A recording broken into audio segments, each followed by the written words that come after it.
has come. You know, they brought me on early in the show and told me about their commitment to bring on actors who are blind or low vision.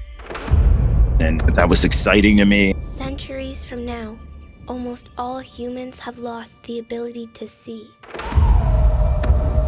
But I also got to work with actors and making sure that they have the accommodations they need to be successful. Some say sight was taken from them by God to heal the earth. There's some ignorance out there, even in some of the questions from press and such, because people don't understand blindness. They don't understand people who are blind. They don't know about our capabilities and abilities. For the few who remain, vision is only a myth. We want to make sure that we have the most talented people. Those actors who are blind or low vision, they beat out people with sight for those roles. They were the best person for that role. You know, we're not just hiring people because they're blind or low vision. We're looking for people with talent. But after so many years, the power of sight has returned. Put yourself out there and take measured risks. Lots of people are going to tell you no. Not everything is possible, but a lot of things are. And people like to decide what you can and can't do. I like to decide for myself. What is it? Something's different. The children, they have the ability to see. Welcome to Blindabilities. I'm Jeff Thompson.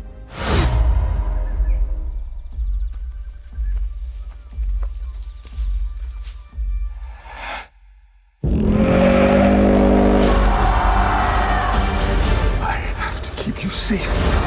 The moment has come.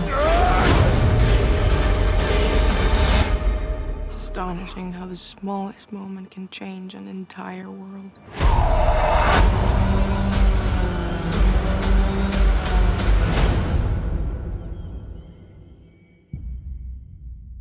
Hey, Joe, congratulations on all that's come your way. Thank you. We had a great team and worked hard, and we're just excited to get it out there in the world. Oh, yeah. Joe, I have to admit, the first thing I wanted to do was check out how you guys were going to convince people that this is possible to have a society of blind people and their culture and believable. Yeah, we really worked hard on the little details and really reimagining it. You know, the whole story is a what if story. It's a viral apocalypse happening at this point in time, or maybe 100 years or 200 years from now, and killing off the majority of population of Earth. And then those who live, which is a few million people, emerge blind. And then our show takes place centuries later, maybe 4 or 5 centuries, 6, whatever centuries later, after civilizations have built out in different areas. And just a small population and infrastructure has been destroyed because you lose that many people, and the earth being destroyed by a prior. And who's to say it wasn't, because of people with vision? Huh.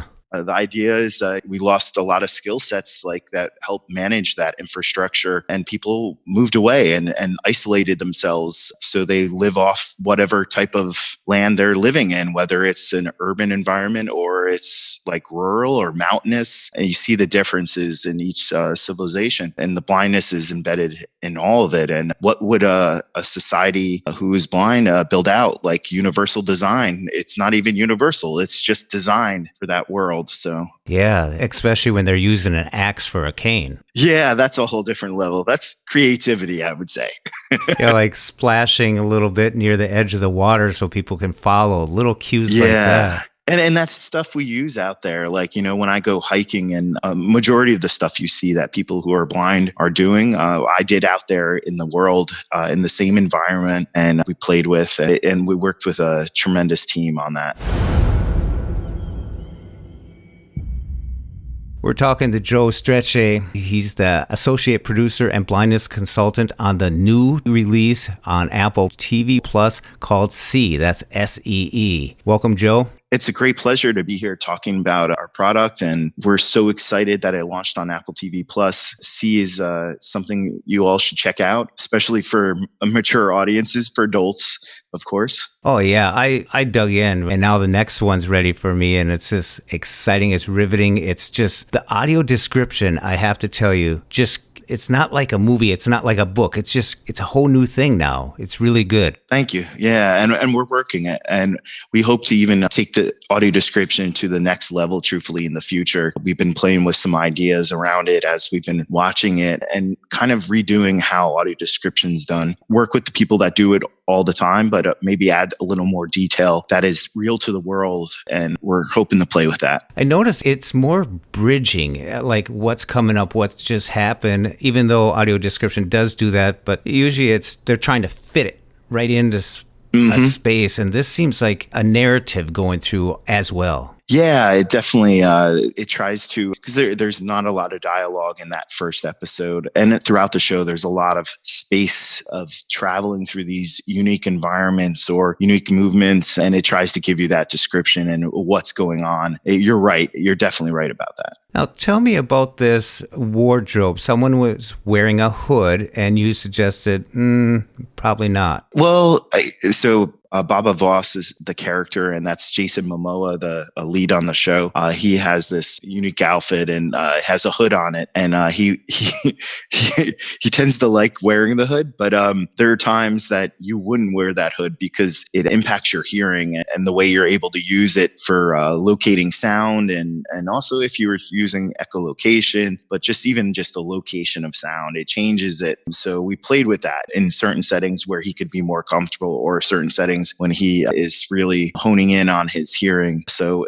Jason was very accepting of that, those comments and suggestions. So another thing that I noticed is the actors and the people behind the scenes. You have a lot of visually impaired and blind people working on this. Yeah, so throughout, it was kind of like building a plane while you're flying it. They brought me on early in the show and told me about their commitment to bring on actors who are blind or low vision. And that was exciting to me. And so different aspects, I worked on scripts, props, set, working with actors, working with the background and movement teams, and help design the postures and the culture and everything. But I also got to work with actors and making sure that they have the accommodations they need to be successful. And their main goal could be acting and bringing everything they have to the acting and not having to worry about whether they're going to get things in an accessible format or if they're going to be able to access first mark and last mark on set or whatever it is. So building out what that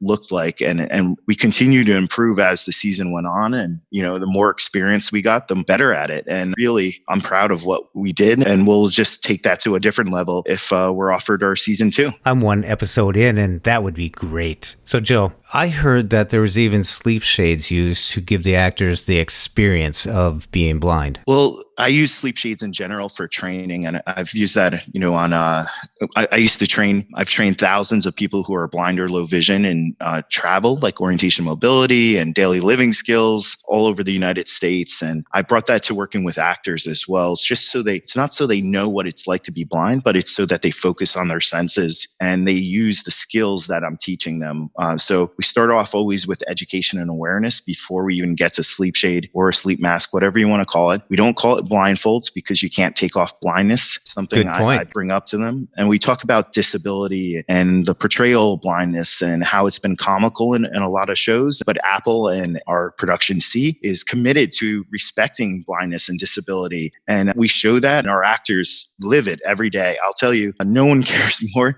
It's surprising how much the actors who are not blind or low vision, how much they care about it and care about the perceptions, and that everyone is receiving it well, but specific to respecting blindness and addressing the misconceptions even when they're asked in interviews about what people who are blind can do. Because I talk about all my friends, like my buddy Eric Weinmeier, who's a mentor, a role model, and a friend, and who's summited Mount Everest and the highest peak on each continent. Right now, he's up in Nepal, climatizing and getting used to the altitude for another climb up there on another face there. So like talking about my friends who are mechanics, carpenters, lawyers, computer programmers, and I shared videos with our production and our cast, 5-minute or less videos from friends from all over the US and Canada who are blind or low vision, talking about themselves and their lives from various backgrounds and experiences. So they got to understand how different. And then as the cast came on that were blind or low vision, or our background who are blind or low vision, or our 2 stunt performers, they got to meet them too and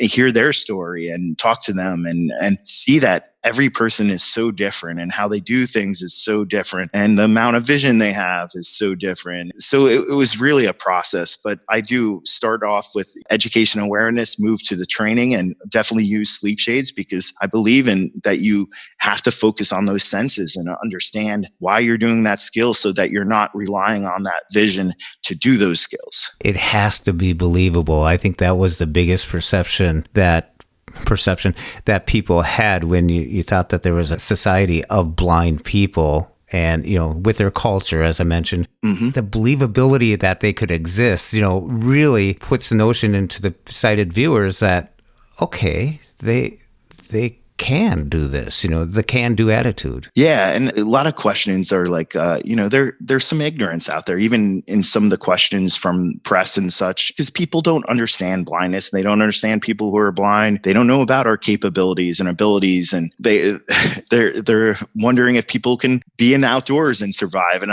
I talk about wilderness survival. I've done wilderness survival and outdoors and camping and all that stuff. And we spent some time with a wilderness survivalist who came in and we did some stuff during the day. But in the evenings, him and I would spend time talking and just thinking about things. And there's a lot of similarities between wilderness survival and blindness. So in wilderness survival, one of the things is when you're entering a new environment, you stop and you start taking some deep breaths and calm yourself. And you try to bring yourself to the pulse of the environment you're entering, because you don't want to set off alarms, because they're literally alarms when you go out into the wilderness. Birds, bird call, bird song and such, they set off alarms. They actually will point you out. And I can actually tell from this experience and spending time with this guy, but he didn't realize, but I can hear where the heads of the birds are facing as they're making their call and see where they're directing it. So it could be us that's setting off alarm, or it could be someone further off and they're pointing them out. And there's a pattern to how the other birds come around too as well and might set off alarms. And then the type of predator too, if it's a large cat or something that can get up high into a tree or something, they'll change the sound. They might even go into a ventriloquial sound if they get real close. All kinds of stuff like that. But in blindness, in orientation and mobility, we teach people, who are blind or low vision to stop and plant their feet, become a tree, stop and listen. If you're unsure of something, you stop and you get the understanding of the environment, listen to it, whether it's an intersection or just you're unfamiliar with an area, because sound provides a lot of information. The wind, the sun, all provides information. Where the sun's hitting you in your face, where the wind is coming from, all of that tells you a story. And it's not indifferent from wilderness survival. You could really tell that when they're marching through the trees, the forest on their ridge, that using whips to locate trees and using their axe and sticks, but they seem confident. Well, it's their community, so they're used to it, just like you and me in our own houses or something. Yeah. It's really cool. That's the way they live. And the whip stuff, it was written into the scripts from Stephen Knight, who created the show originally. And he had this idea of these whips and stuff. And so we worked with, we had a movement director who had a little bit of expertise around whips. So we started playing with whips and the movement of the whips and kind of modeling it after the cane tap, like tapping. Using a whip, you can do a very gentle touch with it. It's just a light flick. And this is not cracking the whip. So when you crack the whip, that creates an echo. It actually breaks the sound barrier. So it wouldn't work well indoors for sure. I can tell you that for a fact. I've done it. So, but outside, he brought in this whip master, Todd Rex, who's one of the top whip masters in the world. He came in, and him and I spent some time together, separate from everyone, in between things. And we went outside and I started using the crack of the whip to do echolocation, and I could make out space and navigate just from the crack of the whip, because that loud sound, if you allow it to do its thing, creates that echo, and I can use it to navigate besides that whole whipping the ground thing. It was interesting. Yeah, stuff I would never have guessed. And, we played a lot with passive and active echolocation. Passive meaning sound around you, like the sound that you are not creating. And then the active, we were out on the waterfall scene in episode kind of end of 1, beginning of 2, or throughout 2. There's this waterfall, and I was standing down after we had navigated past this waterfall. And I was standing down below talking to one of the actors. And a few days before, she had asked if I could use echolocation to make out big objects in space, like mountains. Can I hear the difference, or they're far off? And I'm like, I don't know. So I started paying attention to it for a few days. And then we were down at the bottom of this waterfall a little further away on one side of a stream that came off it, or a small little river. And on the other side was this tree line. I could use the sound of the river to make out the tree line across the way. Like I could hear the difference where the sound was hitting the tree line and where it wasn't. Something I never would have thought of without this show, truthfully, using sound like that to make out an object. Well, that makes sense, because if you're going to live it, and then generations and generations are developing these techniques and passing them down and carrying them on, it's just, like you said, it's just everyday stuff. It's not universal design. It's just design, because that's the whole society. Yeah. You're right. You're exactly right. So that must have been quite the experience to actually be on site in the locations. And then when they have a question, that you get to experience it. So you have to move ahead 400 years of developing your techniques to where it could be. But I'm glad you caught on to it, like heard it. It was cool. So as I said, we're kind of building the plane while we flew it. And my whole role, we were kind of figuring it out as we went. I was involved heavily early on, for sure. And I was on set for,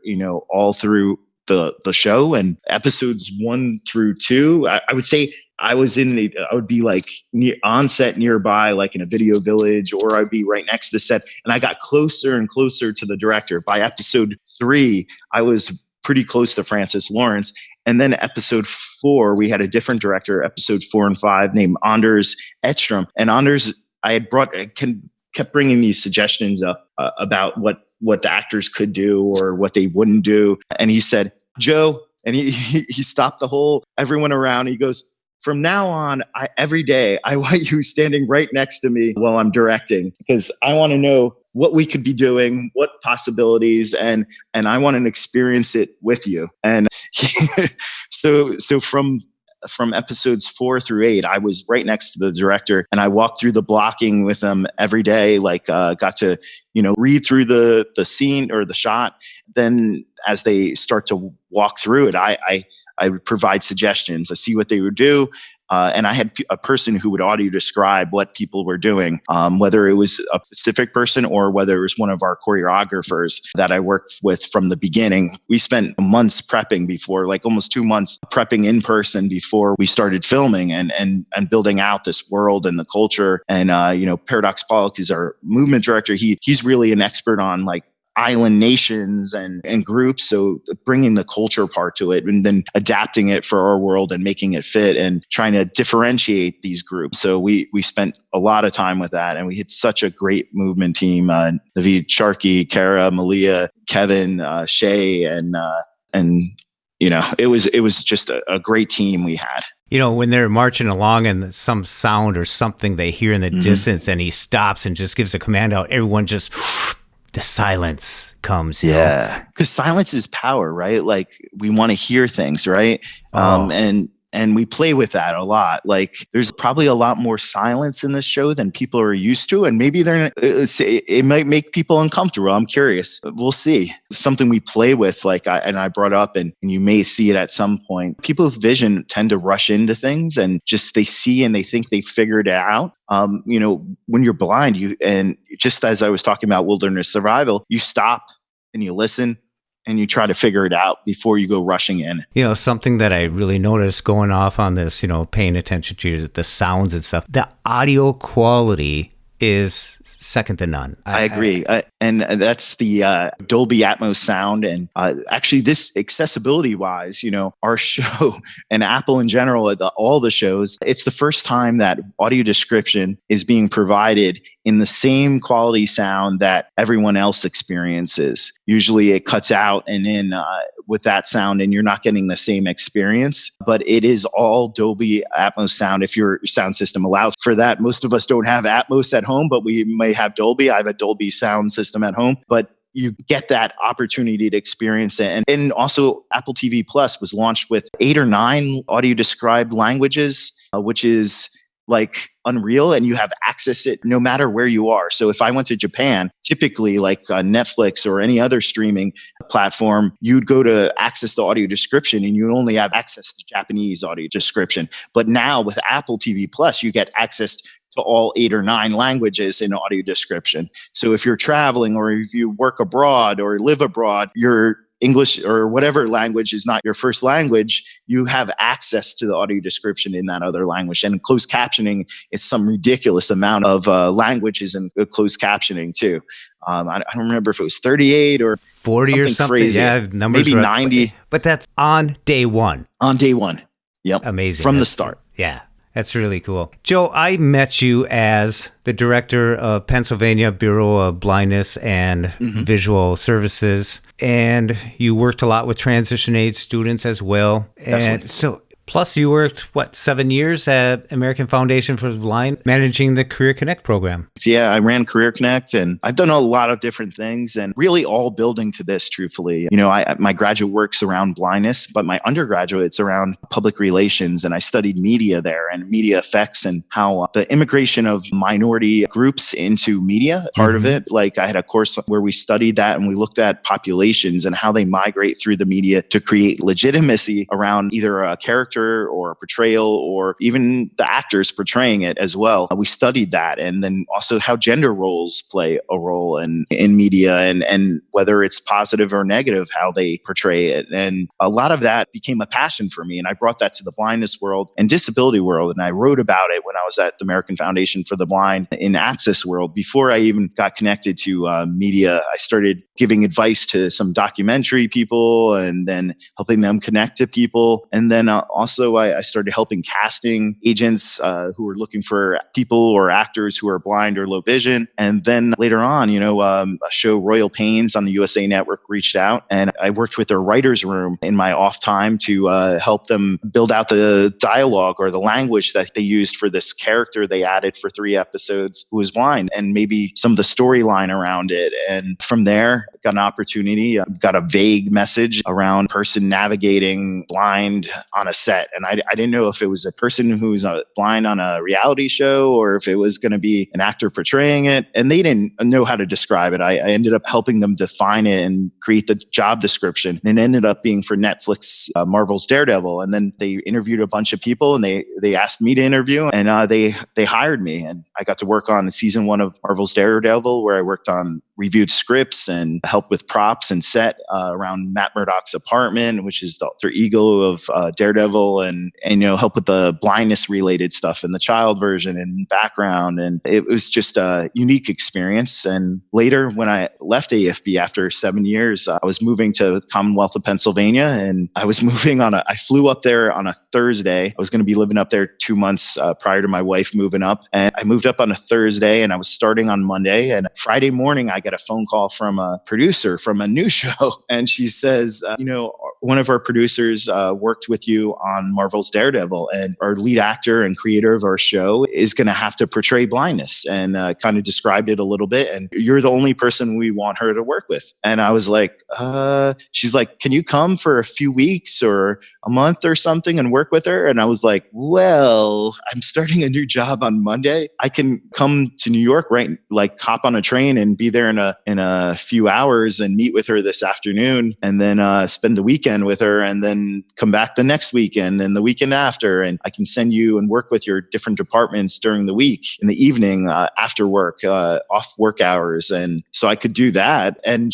they're like, yes. So I hopped on a train within an hour. I had packed a bag and went to New York and worked on the Netflix's The OA, working with Britt Marling as well, who's brilliant. And, Charlie Cox in Marvel's Daredevil is the nicest person I've ever met in my life. Britt is probably one of the smartest. She was valedictorian from Georgetown University in economics. And I worked with child version of these characters too. And, it opened up opportunities for me. And I went in to work for the Commonwealth of Pennsylvania and did that for almost, 3 years. And I would get people reaching out about movies and stuff like that. I've had a passion about movies since I was a kid, and television. And I worked at a video store for 4 years through high school and studied a little bit. I took a film class in my undergraduate. Just getting to mix everything I've done in my life into one job is pretty much where I'm at, because whether it's the accessibility stuff and accommodations, or it's the orientation mobility, the VRT, like I was a VRT towards the end of my graduate work at Florida State University, go Noles, bringing all the different experiences in my life into one place. Yeah.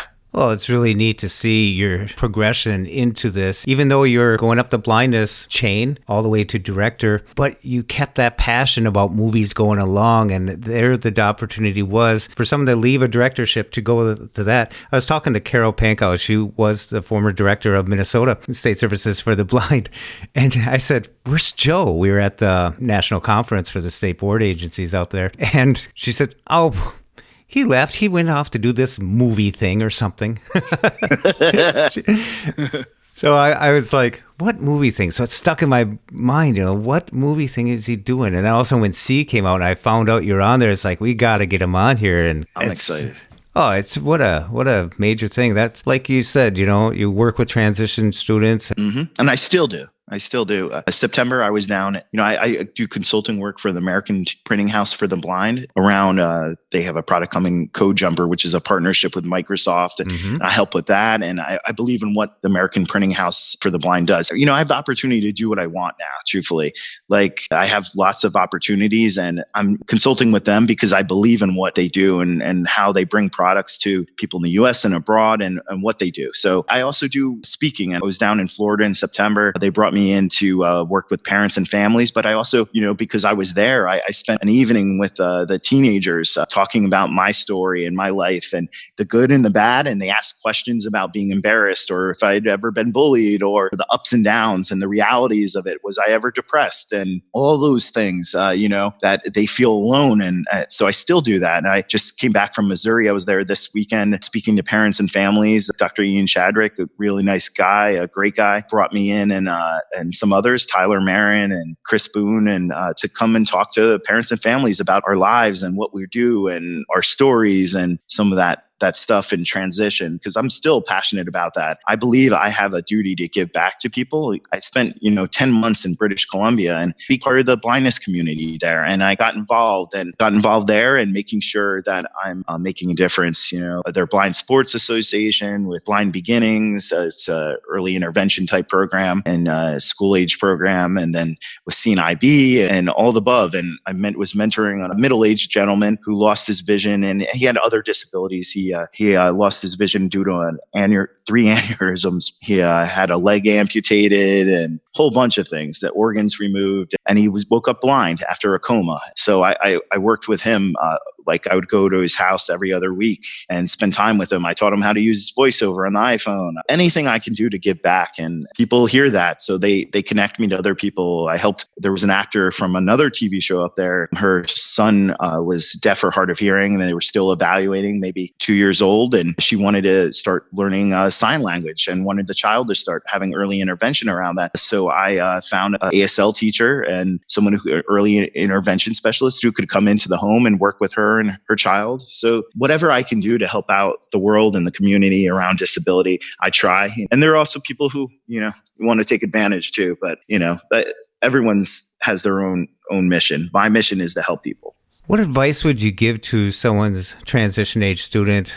Yeah, the standard thing I like to say is put yourself out there and take measured risks. Lots of people are going to tell you no. Not everything is possible, but a lot of things are. And people like to decide what you can and can't do. I like to decide for myself and try it. I've been skydiving. I've been bungee jumping. I've done all kinds of different things. And, on our show, there were definitely people aren't used to people who are blind. And we were out in very kind of dangerous areas like cliffs and navigating through these big rocky areas, almost like bouldering. And I was like, I'm going to do this. And one of our characters had to climb down this cliff. So I kept showing them how they do it.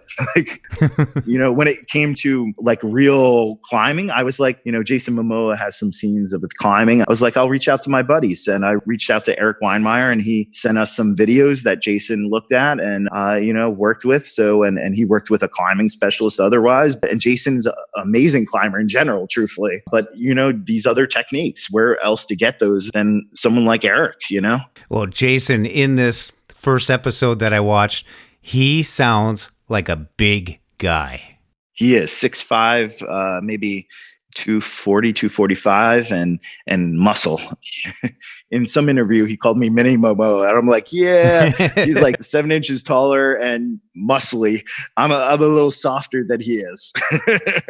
Well, it's a great job. Joe, is there anything else you'd like to share with our listeners? Yeah, I'll throw it out there. When we're building this world and we're including actors who are blind or low vision, but right now our lead cast are not blind or low vision. But number 10 in the entertainment world, you have numbers like your number 1 is Jason Momoa, Alfre Woodard, number 2, and so on. But number 10 is a person who's legally blind, and then we have a number of people in the 20s and the 30s and so on. But you're going to see people moving up in those rankings if we future seasons, and our show's committed. We set a bar right now, and we're going to look to beat that for future seasons and continue to. And we're going to help identify those future Jason Momoas or Alfre Woodards who are blind or low vision. We want to make sure that we have the most talented people. Those actors who are blind or low vision, they beat out people with sight for those roles. They were the best person for that role. We're not just hiring people because they're blind or low vision. We're looking for people with talent. No matter what type of actor you are, the amount of experience doesn't always equate to being a great actor, or even the training. Like some people may have done theater back in the day or acting classes, or we have a guy, Donovan Tildesley, who's a Canadian Paralympian and world record holder in swimming. We have all kinds of different people that we've found. And this little girl, Margot, her name's Maggie, out of Vancouver Island. She is astounding. She is going to be something famous. She's totally blind. I saw her also at the National Braille Challenge. I was speaking there for the American Printing House for the Blind, and she was there and placed, of course, because she's brilliant and amazing. And I can't say enough about her. She is going to be something famous. She's 11 years old, but she talks like she's 25. And she's talking about portrayals of blindness and people, like what she doesn't like in television when they do portrayals of blindness. And we had a lot of conversations about that. We were lucky. We included other persons with disabilities in our background, and in some of our cast actually had other disabilities. We had people who are deaf or hard of hearing. We had people short of stature, people who utilize a prosthetic leg, a gentleman with cerebral palsy. We had a number of different disabilities covered. And, if you're making a show about disability, I thought we had an opportunity, and these people were talented, and give them if they needed, we asked them if they needed any accommodations or access, anything we would help them with. So just making sure that people had the opportunity to be out there and in the part of our world as well. Joe, I can just hear your passion in this, whether it's in the movies part or the transition or the training of people, the blindness. I'm just so glad that you followed your passion and you're creating opportunities between you and Apple. You're helping influence, probably. Great job, Joe. Great job. And thanks a lot for coming on the Blindabilities. And I'm so excited. I'm ready to jump into episode 2 of C on Apple TV Plus. Check it out, people. Good stuff. Yeah, Apple TV Plus, $4.99 a month. You can get a free week. Apple TV Plus, $4.99 per month. Find it on your iOS devices, also through other devices. So check it out today. Yeah. Thank you, Joe. You have an amazing day, and thank you for your time. Thanks, Joe. Have a good one.